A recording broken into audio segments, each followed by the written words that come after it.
21 পদক প্রদান করলেন প্রধানমন্ত্রী তারেক রহমান। দুপুরে উদ্বোধন করবেন অমর 21 গ্রন্থমেলা। মানবতা বিরোধী অপরাধের মামলায় আমৃত্যু কারাদণ্ডপ্রাপ্ত খান আকরামকে খালাস দিলেন আপিল বিভাগ। এবং রাজধানীতে স্কুল ছাত্রীকে হত্যার ঘটনায় প্রধান অভিযুক্তকে গ্রেফতার করেছে পুলিশ। রক্তমাখা জামা, ছুরি উদ্ধার।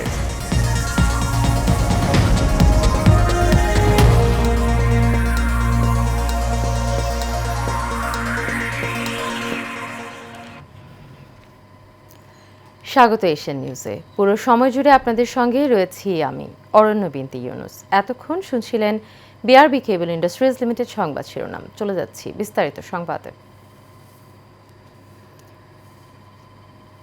শিক্ষা ও প্রযুক্তির মাধ্যমে দেশকে এগিয়ে নিতে বর্তমান সরকার কাজ করে যাবে বলে জানিয়েছেন প্রধানমন্ত্রী তারেক রহমান। দুপুরে ওসমানী স্মৃতি মিলনায়তনে 21 পদক 2026 প্রদান অনুষ্ঠানে একথা বলেন তিনি। শিল্প সংস্কৃতির রাজনীতিকরণ কোনো সভ্য দেশের পরিচয় নয় বলেও জানান সরকার প্রধান। এবছর দেশের 9 জন বিশিষ্ট ব্যক্তি ও একটি প্রতিষ্ঠানকে 21 পদক দেয়া হয়। কাউসার আহমেদের রিপোর্টে দেখুন বিস্তারিত।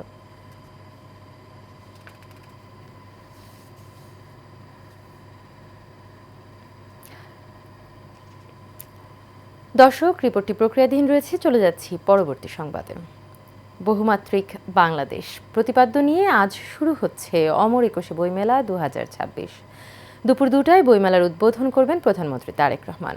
মেলা প্রতিদিন বিকেল 3টা থেকে 4টা পর্যন্ত মূল মঞ্চে বিষয়ভিত্তিক সেমিনার এবং বিকেল 4টা থেকে 5টা পর্যন্ত চলবে সাংস্কৃতিক অনুষ্ঠান। মেলায় প্রতি শুক্র ও শনিবার বেলা 11টা থেকে সন্ধ্যা 6টা পর্যন্ত থাকবে শিশু প্রহর। থাকবে শিশু কিশোরদের জন্য চিত্রাঙ্কন, আবৃত্তি ও সঙ্গীত প্রতিযোগিতার আয়োজন। নতুন বইয়ের মোড়ক উন্মোচনের ব্যবস্থাও থাকবে সোহরাওয়ার্দী উদ্যানে।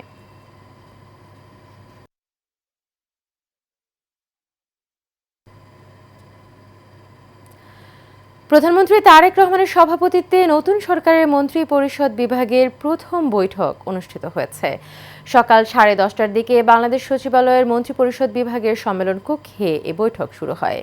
মন্ত্রিপরিষদ বিভাগে তার কার্যালয়ে প্রথম মন্ত্রিপরিষদ সভায় অংশগ্রহণ করেন। এ সময় তিনি তার ব্যাগটি নিজেই বহন করেন। বৈঠক শেষে পায়ে হেঁটে ওসমানী স্মৃতি মিলনায়তনে 21 পদক প্রদান অনুষ্ঠানে যান সরকার প্রধান।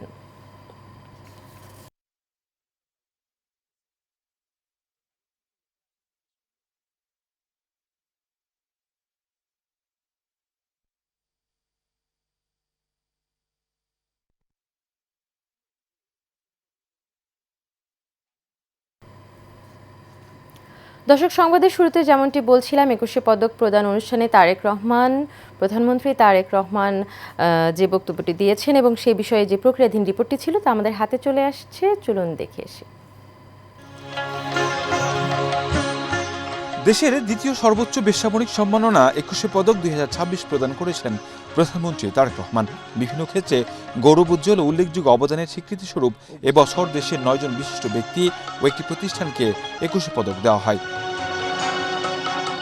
দেশের কৃতি সন্তানদের হাতে সম্মাননা তুলে দিয়ে প্রধানমন্ত্রী বলেন, শিল্প সংস্কৃতিতে রাজনীতিকরণ কোনো সভ্য দেশের পরিচয় নয়।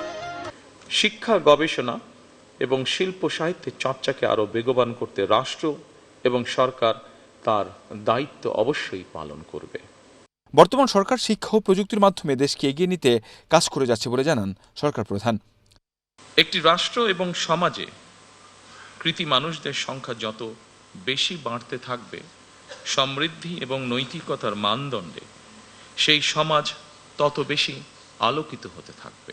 অভিনয় বিভাগে ফরিদ আক্তার ববিতা, চারুকলায় নির্বাচিত অধ্যাপক ডক্টর মোহাম্মদ আব্দুল সাত্তার, স্থাপত্যে স্থপতি মেরিনা তাবাসসুম, সঙ্গীতে মরণোত্তর সম্মাননা পেয়েছেন কিংবদন্তি শিল্পী আয়ুব বাচ্চু, নৃত্যে অর্থী আহমেদ এবং পালাগানে ইসলাম উদ্দিন পালাকার।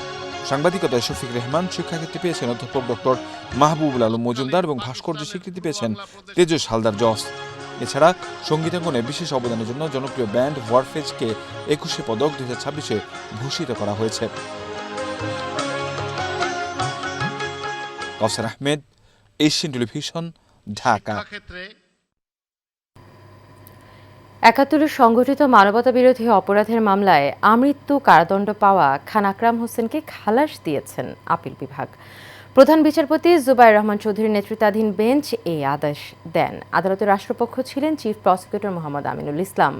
এর আগে গতকাল ৭১ সংঘটিত মানবতা বিরোধী অপরাধের মামলায় আমৃত্যু কারাদণ্ড পাওয়া খান আকরাম হোসেনের আপিলের ওপর রায় ঘোষণার জন্য আজকের দিন ধার্য করা হয়।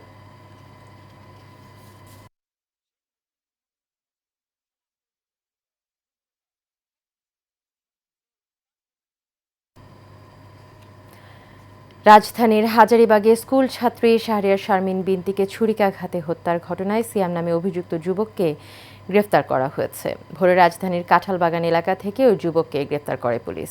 এ সময় হত্যায় ব্যবহৃত ছুরি ও রক্তমাখা জামাও উদ্ধার করা হয় বলে জানানো হয়েছে। এর আগে গত বুধবার রাত ৯টার দিকে হাজারীবাগের রায়ের বাজারে বাসার সামনে ঘটনাটি ঘটে। মুমূর্ষু অবস্থায় স্বজনরা তাকে ঢাকা মেডিকেল কলেজ হাসপাতালে নিয়ে গেলে চিকিৎসক রাত 10:15টার দিকে তাকে মৃত ঘোষণা করেন।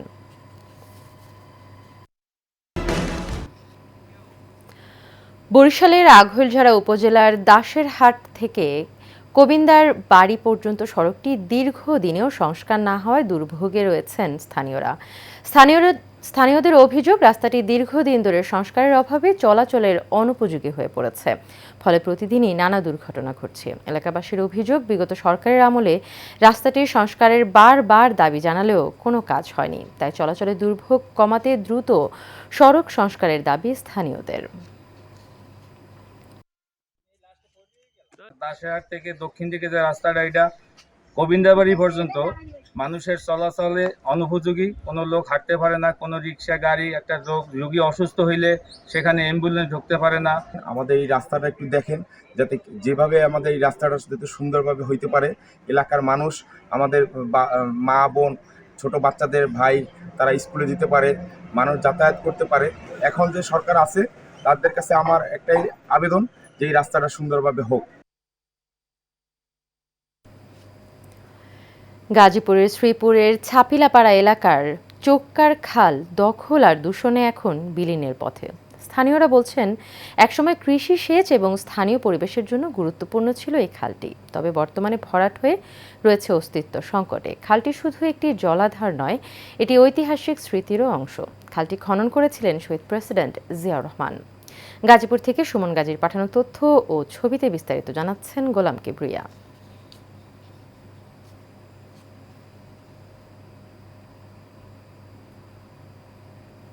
বিভিন্ন স্থাপনা। গাজীপুরের শ্রীপুরে শহীদ জিয়াউর রহমানের স্মৃতি বিজড়িত চৌক্কার খাল এভাবেই দখল ও দূষণে আজ বিলীনের পথে। বিশেষ করে এই খালের দুই পাশে যত কলকারখানা আছে প্রত্যেকেই কিন্তু কোনো না কোনোভাবে এই চৌক্কার খালকে দূষণ করতেছে।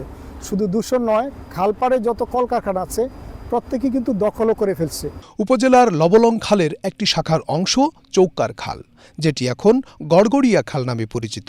প্রায় 6.5 কিলোমিটার দীর্ঘের খালটি 1978 সালে খনন করেন শহীদ রাষ্ট্রপতি জিয়াউর রহমান।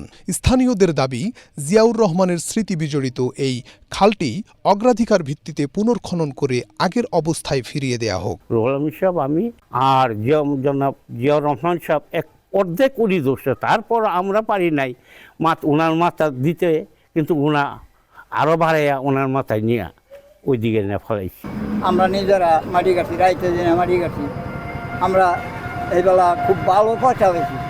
এমন বাস্তবতায় অবৈধ স্থাপনা উচ্ছেদের পাশাপাশি দ্রুত খালটি খননে উদ্যোগ নেয়ার কথা জানান উপজেলা প্রশাসন। চোক্কার খালের স্থাপনা বর্তমানে তালিকা তৈরি করা হচ্ছে। আশা করা হচ্ছে যে নির্বাচনের কারণে এটি একটু স্থিমিত হয়েছিল, বাট আশা করি এখন আমরা খুব শীঘ্রই এই তালিকা প্রেরণ করতে পারবো এবং তালিকা প্রেরণের সাথে সাথেই জেলা প্রশাসকের কার্যালয় হতে ম্যাজিস্ট্রেট নিয়োগের মাধ্যমে অবৈধ স্থাপনা উচ্ছেদ করা হবে। সাবেক রাষ্ট্রপতি শহীদ প্রেসিডেন্ট জিয়াউর রহমানের স্মৃতি বিজড়িত একটি খাল হলো চোক্কার খাল। তিনি এই খালের খনন কার্যক্রম নিজে উদ্বোধন করেছিলেন। আজকে নানান কারণে, নানান পরিস্থিতিতে আজকে দেখা গেছে যে অনেকগুলি খালের অনেক অংশই কিন্তু আজকে দখলদারদের নিয়ন্ত্রণে চলে গেছে। চৌক্কার খাল পুনর্খনন, দখলমুক্ত ও বর্জ্য নিয়ন্ত্রণ নিশ্চিত করা হলে আবারও সেচ প্রকল্প, মাছ চাষ ও বন্যা নিয়ন্ত্রণে কার্যকর ভূমিকা রাখতে পারবে বলে মনে করেন স্থানীয় সর্বসাধারণ ও সচেতন মহল। গোলাম কিবরিয়া, এশিয়ান টেলিভিশন। বগুড়ার শিবগঞ্জে অগভীর নলকূপের বিদ্যুৎ সংযোগ না দেওয়ার জন্য মিথ্যা অভিযোগ দেয় ইরি ধান চাষ নিয়ে বিপাকে কৃষকরা। ভুক্তভোগী কৃষকরা জানায়, উপজেলার সেচ কমিটির কাছ থেকে আব্দুল জলিল নামের এক চাষি অগভীর নলকূপের বৈধ লাইসেন্স নিয়েছেন, কিন্তু পাশের অগভীর নলকূপের মালিক বিদ্যুৎ সংযোগ না দেওয়ার জন্য বিভিন্ন দপ্তরে মিথ্যা অভিযোগ দিয়ে হয়রানি করে। ফলে বিদ্যুৎ সংযোগ না পেলে চলতি ইরি মৌসুমে অর্ধশত বিঘার ওপরে জমিতে চাষাবাদ করা যাবে না।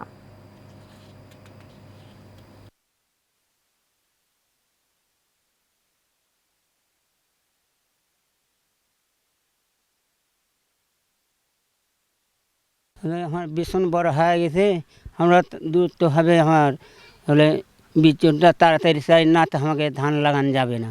ইরি ধান গাড়ার জন্য তা আপনারা তাড়াতাড়ি এই জলের এই পাইপটার টানে বিদ্যুৎ দেওয়ার তাড়াতাড়ি ইয়ে করে দেন, হ্যাঁ, তা না হলে আমাদের অসুবিধা হচ্ছে। কিন্তু ডিপ আছে অন্য দূরে আছে ডিপ, ওই ডিপ দিয়ে আমাকে কাজ হচ্ছে না। আমরা ডিপ চাই, তাড়াতাড়ি পানি চাই, আমাকে এই ধান আজ যা লাগবে।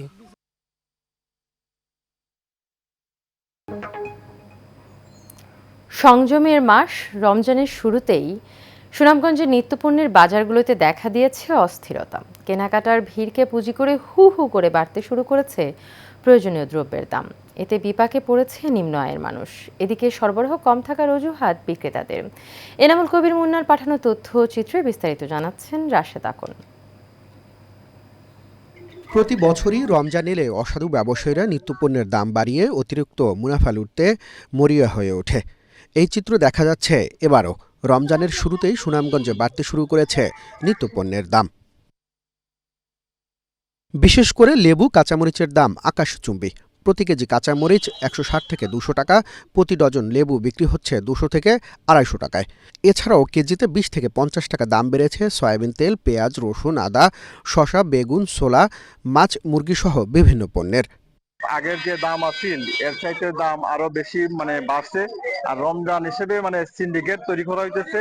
বিভিন্ন সবজির দাম তারা তারা ইচ্ছা করে বাড়াইতেছে। একই আগে যে দাম আছিল, রসুন পেঁয়াজ আছিল 40-45 টাকা, এটা কিন্তু 60 টাকা 75 টাকা, কিন্তু রমজান আইলেই দেখা যায় সবকিছুর দাম বাড়ি যায়। তবে ভুসিমালের দোকানে যেখানে গেছি যে ছানার মূল্য 80 টাকা, এটা 100 টাকা হয়েছে।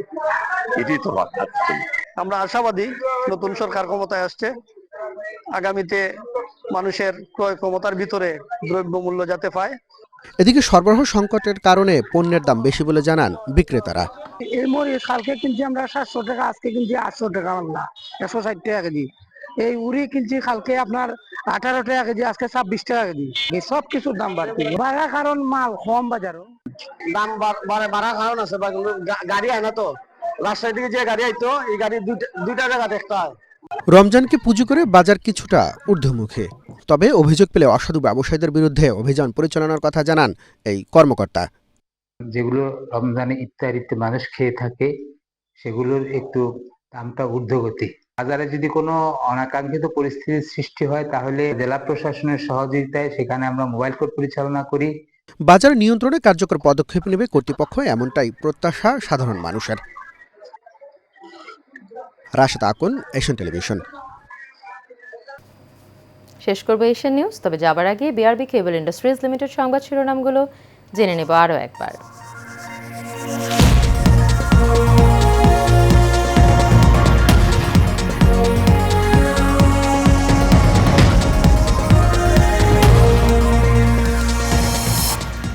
একুশে পদক প্রদান করলেন প্রধানমন্ত্রী তারেক রহমান। দুপুরে উদ্বোধন করবেন অমর একুশে গ্রন্থমেলা। মানবতা বিরোধী অপরাধের মামলায় আমৃত্যু কারাদণ্ডপ্রাপ্ত খান আকরামকে খালাস দিলেন আপিল বিভাগ। এবং রাজধানীতে স্কুল ছাত্রীকে হত্যার ঘটনায় প্রধান অভিযুক্তকে গ্রেপ্তার করেছে পুলিশ। রক্তমাখা জামা ছুরি উদ্ধার। এশিয়ান নিউজ এ পর্যন্তই। আমাদের পরবর্তী সংবাদ দেখার আমন্ত্রণ রইল। এতক্ষণ সাথে থাকার জন্য সবাইকে ধন্যবাদ।